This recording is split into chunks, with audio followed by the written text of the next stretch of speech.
आज हम चर्चा करेंगे हिंदू विधि के स्रोतों सोर्सेज ऑफ हिंदू लॉ पर।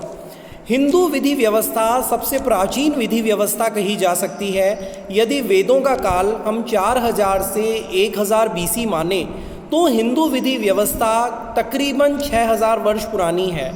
इन 6000 वर्षों में कई उतार चढ़ाव आए। कभी यह विकास की चरम सीमा तक पहुंची, कभी यह स्थिर सी रह गई, कभी गतिहीन सी प्रतीत हुई, कभी पतन की ओर अग्रसर हुई, परंतु धारा सदैव प्रवाहित रही है।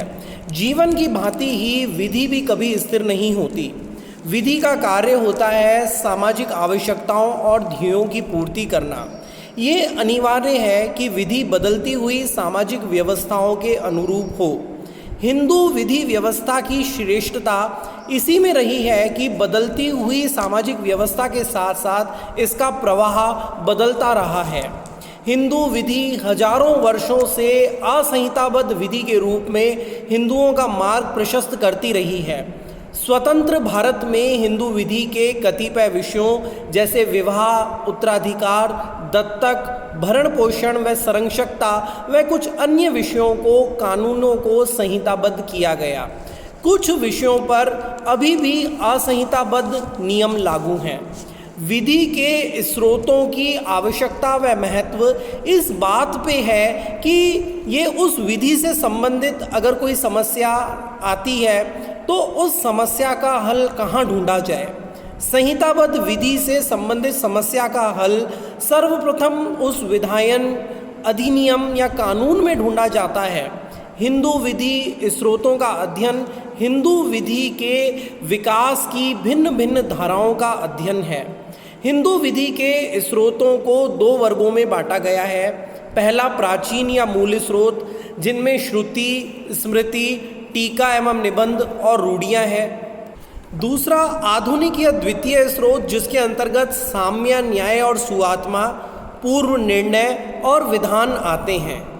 हिंदू विधि के प्राचीन या मूल स्रोतों के अंतर्गत जो प्रथम स्रोत है श्रुति, हिंदू विधि दैवी विधान कहलाती है। ये मान्यता रही है कि हमारे ऋषि मुनियों का आध्यात्मिक ज्ञान इस चरम सीमा तक पहुंचा हुआ था कि वे ईश्वर से सीधा संपर्क स्थापित कर सकते थे।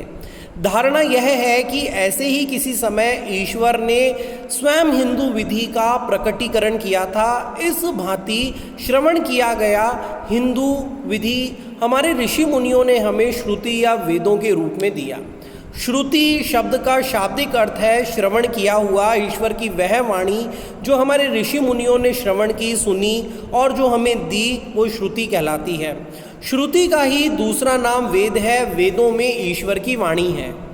वेदों में कई स्थलों पर ब्रह्म, असुर, गंधर्व विवाह, पुत्र की आवश्यकता, दत्तक, पुत्री के पुत्र, विभाजन, उत्तराधिकार, उत्तराधिकार से स्त्रियों के अपवर्जन आदि कई नियमों का वर्णन दिया हुआ है।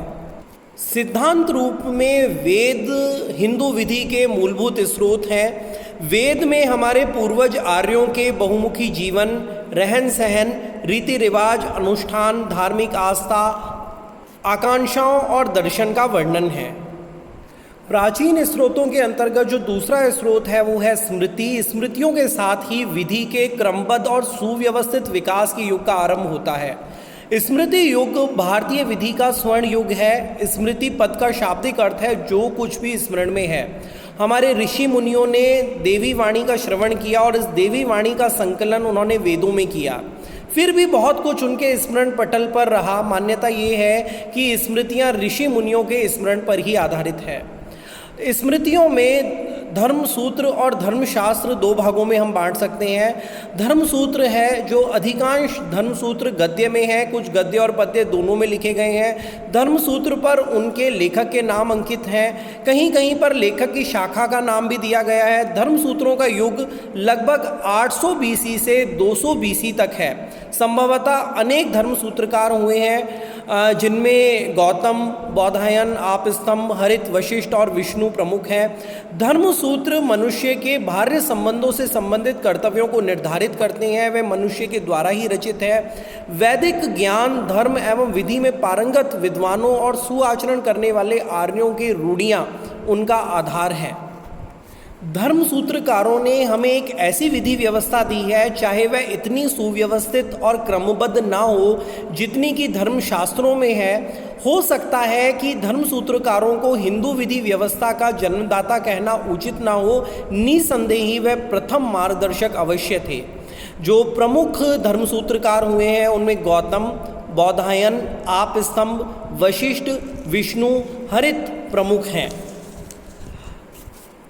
धर्म सूत्रों में न केवल विधिक सिद्धांतों का प्रतिपादन किया गया है, बल्कि उनकी सहायता से हम उस काल के विधिक इतिहास को भी समझ सकते हैं। अपने युग की प्रचलित यद्यपि अलिखित रूढ़ियों का वर्णन धर्म सूत्रों में मिलता है। उनके द्वारा हम ये समझने में समर्थ हुए कि रूढ़ियाँ किस भांति विधि के नियमों में परिवर्तित हो जाती है। धर्मशास्त्र जो है वो अधिकांशतः रूप से पद्य में है, वो धर्म सूत्रों पर आधारित है, परंतु ये कहना भ्रांतिपूर्ण होगा कि वह धर्म सूत्रों के पद्यीकरण है। ये धर्मशास्त्र विषयों की विवेचना का क्रमबद्ध और सुव्यवस्थित ढंग से अवधारण करते हैं। जो अधिकांशतः धर्मशास्त्र है वो 3 भागों में विभक्त है: आचार, व्यवहार और प्रायश्चित। धर्मशास्त्रों में मनु, याज्ञवल्क्य और नारद ही विख्यात और महत्वपूर्ण है। यदि हम इसमें कात्यायन का नाम भी जोड़ दें तो महत्वपूर्ण धर्मशास्त्रों की सूची में अन्य किसी का भी नाम जोड़ने की आवश्यकता नहीं है। धर्मशास्त्रों को उन ऋषियों ने नहीं लिखा जिनके नाम पर वो प्रचलित हैं, यद्यपि उस ऋषि का उपदेश है जिसके नाम पर वो प्रचलित हैं। उनका संकलनकर्ता कोई अन्य है। अधिकांश धर्मशास्त्रों के संकलनकर्ताओं के नामों का हमें आज तक नहीं पता है। तो जो धर्मशास्त्र हैं उनमें जो महत्वपूर्ण है वो मनुस्मृति है। स्मृतियों में जो मनुस्मृति का सर्वोच्च स्थान है। ये खेद की बात है कि हम ये नहीं जानते कि मनुस्मृति के संकलनकर्ता और महान ऋषि मनु कौन थे। हम ये जानते हैं कि मनु को कभी उन्हें बुद्ध मनु और कभी उन्हें आदि मानव कहा गया है। हो सकता है कि मनु एक काल्पनिक नाम ही रहा हो जिसके नाम पर या जिसका हवाला देकर हिंदू इतिहास में समय समय पर विद्वतापूर्ण ग्रंथों का प्रकाशन होता रहा।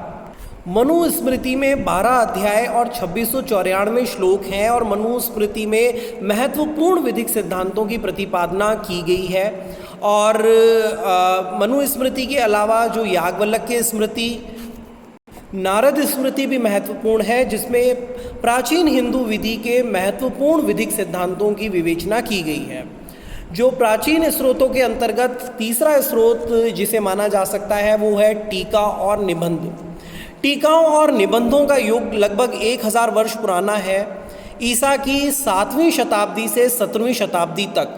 17वीं शताब्दी में नंद पंडित के द्वारा रचित वैजयंती अंतिम टीका है। ऐसा प्रतीत होता है कि युग के आरंभ में टीका लिखने का चलन था। 12वीं शताब्दी से निबंध लिखने का चलन जोर पकड़ गया। इसका तात्पर्य ये कदापि नहीं है कि 12वीं शताब्दी के पूर्व निबंध नहीं लिखे गए या 12वीं शताब्दी के पश्चात टीकाएं लिखी ही नहीं गई। मनुस्मृति पर मेघातिथि के द्वारा लिखित मनुभाष्य, मनुस्मृति पर ही गोविंद राज के द्वारा रचित मनु टीका और मनुस्मृति पर ही कुल्लूक भट्ट के द्वारा रचित मंतार्थ मुक्तावली महत्वपूर्ण टीकाएं हैं। याज्ञवल्क्य स्मृति पर भी महत्वपूर्ण टीकाएं लिखी गई। याज्ञवल्क्य स्मृति के विख्यात टीकाकार हैं विश्वरूप, विज्ञानेश्वर, अपरणार्क, शूलपाणी और मित्रमिश्र। याज्ञवल्क्य स्मृति पर लिखी गई टीकाओं में विज्ञानेश्वर द्वारा रचित मिताक्षरा सबसे अधिक माननीय, महत्वपूर्ण और विख्यात है। मिताक्षरा शब्द का शाब्दिक अर्थ है संक्षिप्तता। यथार्थ भी यही है कि मिताक्षरा एक बहुत संक्षिप्त ग्रंथ है। विज्ञानेश्वर का ध्येय समस्त स्मृतियों को संश्लेषण देना रहा है और याज्ञवल्क्य स्मृति पर ही अपरार्क और मित्रमिश्र के द्वारा वीर मित्रोदय जो एक टीका लिखी गई वो भी महत्वपूर्ण है। इसके अलावा भारत के अनेक प्रादेशिक महत्व के ग्रंथ भी हैं जो विभिन्न स्मृतियों पर लिखे गए।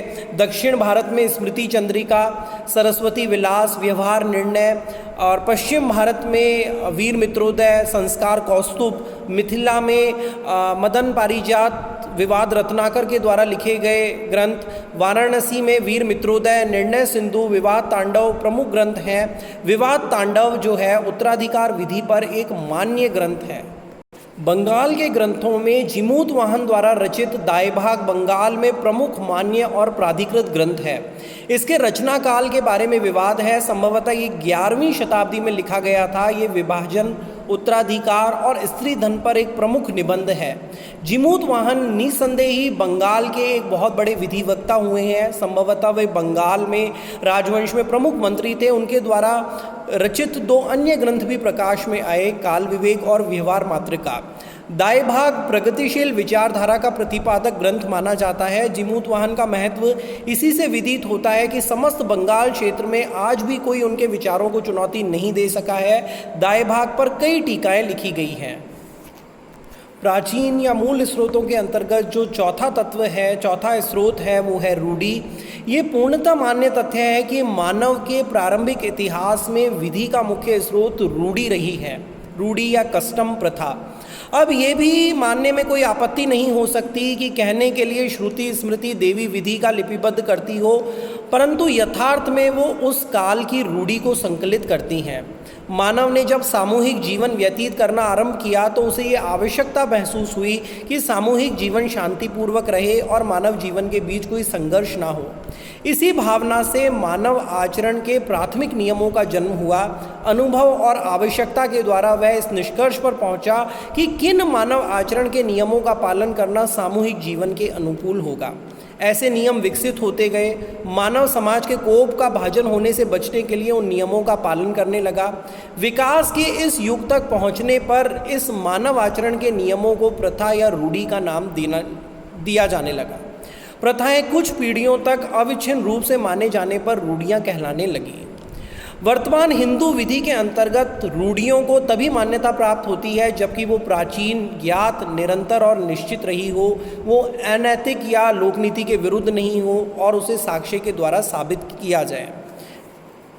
रूढ़ी के जो आवश्यक तत्व हैं वो है प्राचीनता, निरंतरता, निश्चितता, युक्तियुक्तता, नैतिकता। रूढ़ी लोकनीति के विरुद्ध नहीं होनी चाहिए, रूढ़ी विधान के विरुद्ध नहीं होनी चाहिए। रूढ़ी को प्रमाणित करने का भार उस व्यक्ति पर है जो रूढ़ी का अभिकथन असर्शन करता है। रूढ़ियों को 4 वर्गों में बांटा गया है: स्थानीय रूढ़ी, कौटुंबिक रूढ़ी, जातीय रूढ़ी और श्रेणी रूढ़ी। कलेक्टर ऑफ मदुरा बनाम मुत्तु रामालिंगम में प्रिवी काउंसिल ने कहा था कि हिंदू विधि व्यवस्था में प्रमाणित रूढ़ी शास्त्रों में निर्धारित विधिक नियमों के प्रतिकूल होने पर भी मान्य है और प्रतिपादित की जा सकती है। संहिताबद्ध हिंदू विधि में रूढ़ी की मान्यता तभी होगी जब उसे अभिव्यक्त रूप से स्थान दिया गया हो। वर्तमान हिंदू वैयक्तिक विधि में रूढ़ी हिंदू विधि का ही भाग है। हिंदू विवाह अधिनियम 1955 के अंतर्गत रूढ़ी 2 विषयों पर ही पारित हो सकती है। कोई भी विवाह पक्षकारों में से किसी भी एक पक्ष के यहाँ प्रचलित रूढ़िगत अनुष्ठानों के द्वारा संपन्न हो सकता है। रूढ़िगत प्रचलित विवाह विच्छेद के आधार अब भी मान्य है। दत्तक विधेयक में रूढ़ी को केवल एक विषय पर मान्य माना गया है। 15 वर्ष या उससे अधिक की आयु का विवाहित बालक या बालिका को रूढ़िगत नियम के अंतर्गत अब भी गोद लिया जा सकता है। इसके अंतर्गत संहिताबद्ध हिंदू विधि में रूढ़ी का कोई स्थान नहीं है।